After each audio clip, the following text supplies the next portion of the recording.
Windsor, Ontario, Canada, it's Remotely Zach with Zachary Thomas. And now, ladies and gentlemen, Zachary Thomas. Hello, everybody. I am your host, everybody's favorite, Zachary Thomas. Thank you so much for being here. Thank you. Thank you. You know, I've been making these for a few weeks now, and each one looks more and more like a hostage video. Although, if my background was white, probably. It's news time. This week was filled with doozies such as Congresswoman Marjorie Taylor Greene of Jewish space laser fame had some incredibly shocking words in relation to having a vaccine passport. Take a look. You know, we can look back in a time in history where people were told to wear a gold star, and they were definitely treated like second-class citizens, so much so that they were put in trains and taken to gas chambers in Nazi Germany. And this is exactly the type of abuse that Nancy Pelosi is talking about. Yeah, you heard that right, and Republican leader Kevin McCarthy came out immediately and condemned her message. Just kidding. He stared into a blank space for a few days and then came out just the other day. And in return, Marjorie acknowledged his words and thanked him personally. I'm just kidding again. She ridiculed him on Twitter. I mean, I guess, look, Marjorie Taylor Greene is that one congresswoman who rode the Trump train to Crazy Town, but didn't get off. She just kept going. If you had done that in Canadian Parliament, you would have been thrown out immediately. Though politely, I may add. Okay, oh, I'm sorry, but you gotta leave now, eh? In other Marjorie Cuckoo news, Taylor Greene appeared at a Dalton, Georgia city council meeting, before she won the election last year. And she had something interesting to say. Now, it sounds sane, but just take a look. Watch the video. Judge. My name is Marjorie Greene. Thank you all so much for hearing everyone and listening to so many people. And thank you for hearing me as well. I just wanted to tell everyone that I support keeping all of our monuments, and I'll tell you why. As a mother of 3 kids, I always want to be able to point to statues, monuments, or any type of history so that I can tell my children and teach them lessons in our country, whether they're good, bad, embarrassing, something that I'm happy about, something that I'm sad about, or something that I wish hadn't happened. We're seeing situations where Christopher Columbus, George Washington, Abraham Lincoln, all kinds of statues are being attacked. And it seems to be just an effort to take down history. And whether I see a statue that may be something that I would fully disagree with, like Adolf Hitler, maybe a statue of Satan himself, I would not want to say take it down. But again, it's so that I could tell my children and teach others about who these people are, what they did, and what they may be about. First of all, where is there a Hitler statue in a town square? Secondly, the dress codes must be pretty relaxed at Dalton City Council meetings. Just show up in short shorts. Very professional, Marjorie, very professional. Reminds me of when I showed up to a council meeting in a thong, and I did bring my own gavel. Though, to be fair, my gavel kept, falling out. Anyway, moving on. Far away from that.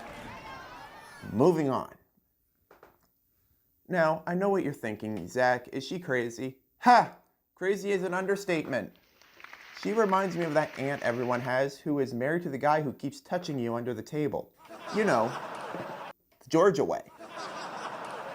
And she has that cousin with the 2 front teeth and a unibrow.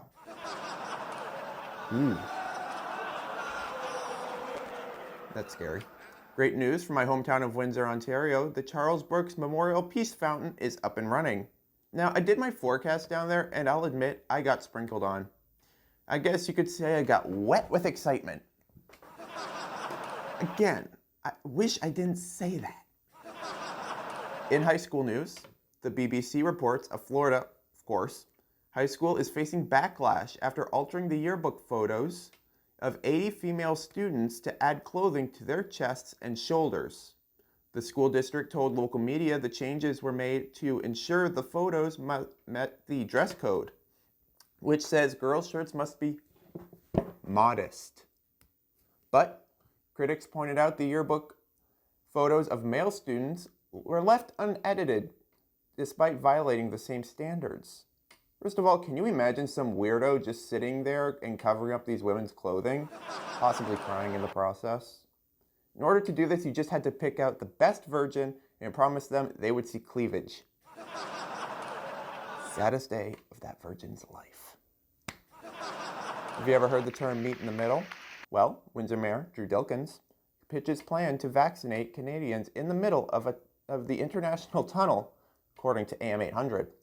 It's the latest effort from the mayor to get more COVID shots into people's arms, after the Canadian government and U.S. Customs Borders and Protection shut down previous appeals to provide surplus vaccines from the Detroit area to Canadians without a need to quarantine upon return.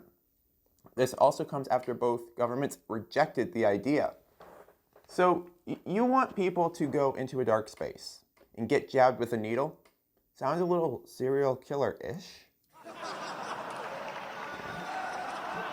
In Newsmax News, with all the important news that can be covered, like voter suppression laws across the United States and, the U.S. coming back. But Greg Stenchfield spoke about woke cereal after Kellogg's released an all-inclusive cereal. Sorry, but there is no cereal for including the dumb shit people at Newsmax. Got a little weirder when he brought in the Lucky Charms leprechaun, kind of like out of nowhere. That explains the catchphrase, "They are after me, Lucky Charms." To make it worse, he said it to a bunch of little kids as well. "Hi diddly dee, they're after me, Lucky Charms. And by Lucky Charms, I mean my testicles." Thank you. In oddly strange pandemic news, according to WebMD, in findings likely to surprise no one, new research shows Americans' pornography usage spiked dramatically in the early months of the pandemic as stay-at-home orders limited other types of outlets. What? Who are these researchers doing these researchings? Like, do they just go up to people and ask, "Hey, how much porn did you watch?" More people watching porn means more of the sound of a laptop computer closing real fast. Sidebar. I don't know why women have a thing with us watching porn. I mean, it's like a tutorial. If we're great in bed, then you're welcome. We'll be right back with a good edition of Remotely Zach, so stay with us. Stay with us, please. We need the viewership.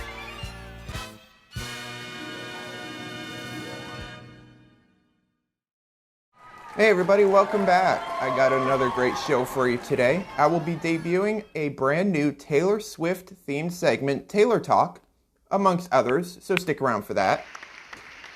When I was in journalism, we had to write news stories for paper, the newspaper, things people don't read anymore. And I made some mistakes. I mean, we all make mistakes, but not what I'm about to show you. These are real, and it will make you think, did I read that right?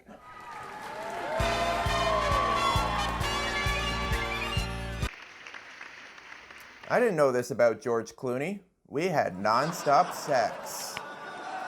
Bark? Yeah, that's right. That's right. I went there. What you gonna do? You gonna touch me? Huh?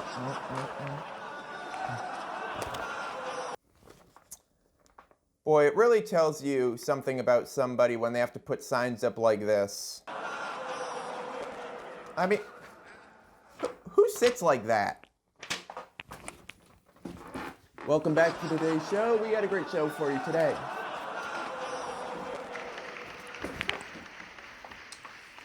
God, I love this segment. This is like my favorite segment of all the shows. I'm really excited. And mainly because of this one. Jail time can hinder job hunt. Yeah, I have 3 to 5 years at my previous job, Rikers. I mean, hey, hey, they paid well. I mean, well, I paid for, but they do really well. They do really well down there. Really interesting. Okay, this could have been titled better. Wieners rise and fall. And it exploded all over him in the end. Oh, I couldn't. For the sake of the show, I couldn't help myself, all right? For the sake of the show, I mean, come on. All right, well, it's something.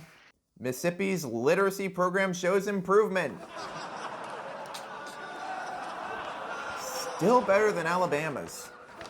Still a whole lot better than Alabama's. Not as good as Louisiana's, but still better than Alabama's. All right, well, here's a rather obvious, I guess, or interesting one.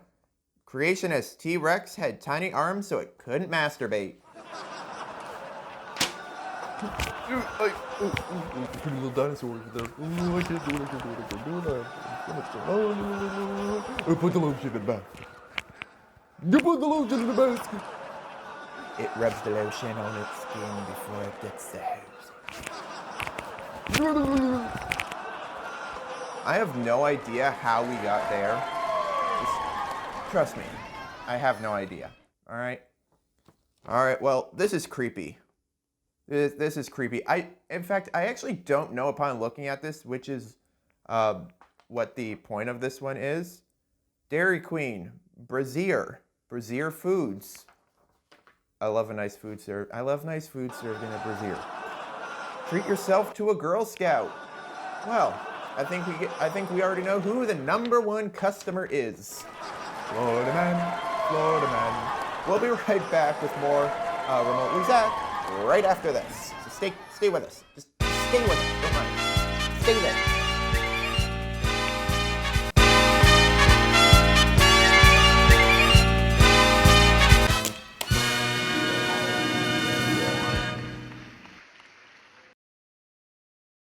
Hey everybody, last week I delivered my segment Memed, and now I thought I would deliver a different version of that segment called Memed, the political version.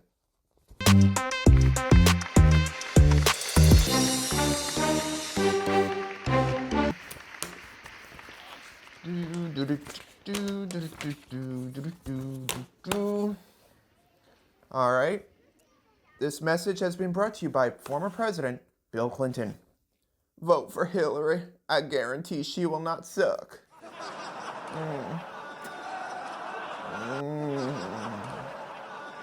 love Hillary. Oh, but she never got the job done. For some reason, I love talking like this. I like talking like Bill Clinton. If Hillary would have won, America would have had Bill Clinton as the first man. Oh, and throwing swanky-ass parties in the White House. Though during COVID, if he threw any parties, you'd have to have everybody wear a mask. Then again, even if there was no COVID, you still had to wear a mask. All right, here's one dummy and one smarty. However, only one of these people were president. Pete Buttigieg, Harvard grad, Rhodes Scholar at Oxford, war veteran, speaks 7 languages. Interesting. Donald Trump can't spell hamburger and thinks windmills cause cancer. Seriously. I mean, if it was Pete Buttigieg versus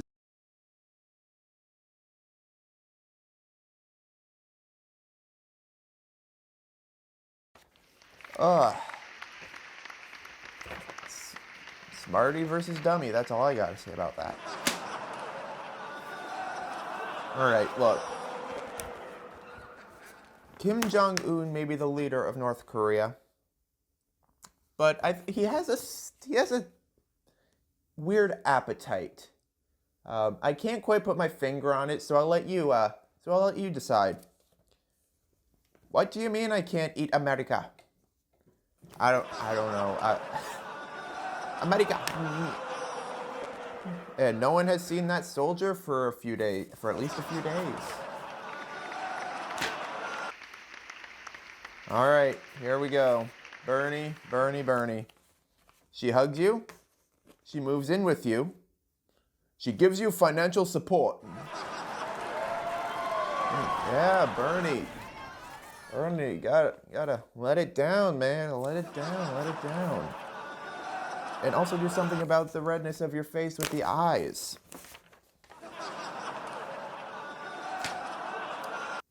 And here's one for all my Canadians out there. For all my Canadians, miss me yet? We'll be right back with more Remotely Zach right after this, so don't go anywhere. Hey everybody, I hope you liked that video, and remember to please like, comment, and subscribe to this channel for all the Remotely Zach you can handle. Please, do it. I'm not allowed to get up until you do. Hey everybody, welcome back. As you may or may not know, I like to scour the internet for important research. Like, what is Taylor Swift up to? Well, it is time for a brand new segment where we find out all the answers. That's right, it's time for Taylor Talk.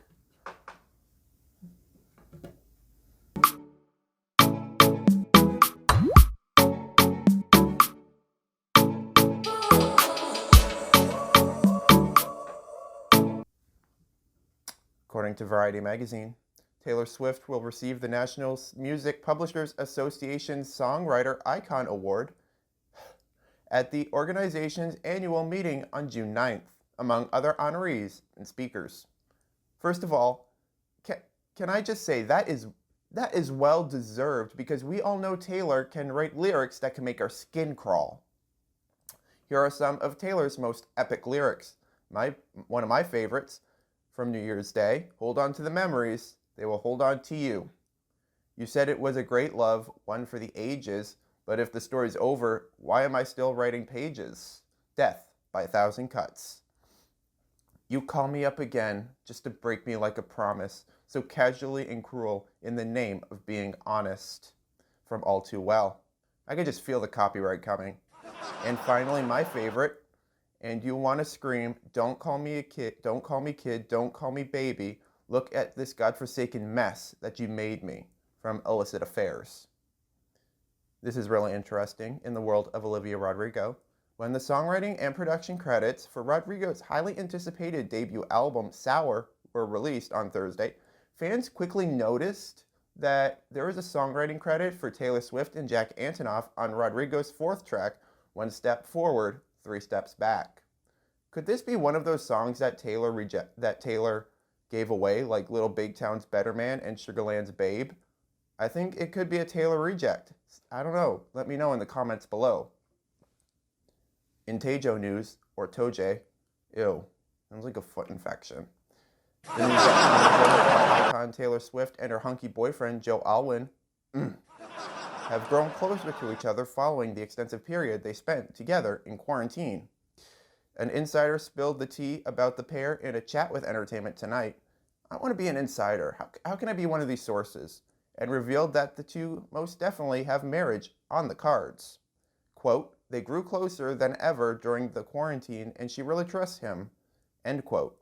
The source adding that they are, quote, "so in love," end quote. They've been continuing to be pretty low-key about their relationship to the outside world to continue to protect it, end quote. They've discussed future and Taylor can see herself marrying Joe one day, end quote, added the insider. I can remember a time when I wanted to marry Taylor Swift. Think they'd be in for a throuple? Anybody? In awards news, Taylor Swift took home some awards at the Billboard Music Awards this past Sunday. Swift also took home the award for Top Female Artist and Top Billboard 200 Artist and Top Billboard 200 Album for Folklore. Can I just add how much, sidebar, can I just add how much of a masterpiece Folklore was? So smooth, intimate, and elegant. That is truly an album worthy of cozying up in a cardigan with your loved one. Then again, get out of my cardigan. We'll be right back with more Remotely Zach right after this. Hey everybody, I hope you liked that video, and remember to please like, comment, and subscribe to this channel for all the Remotely Zach you can handle. Please do it. I'm not allowed to get up until you do. Hey everybody, well that's our show for this evening. Remember, if you like this edition of Remotely Zach, please like, comment, and subscribe to this channel, and follow us on any of our social media links below. I'm Zachary Balog. We'll see you next week. Same place, same time. Good night. All aboard the Trump train. Woo-hoo!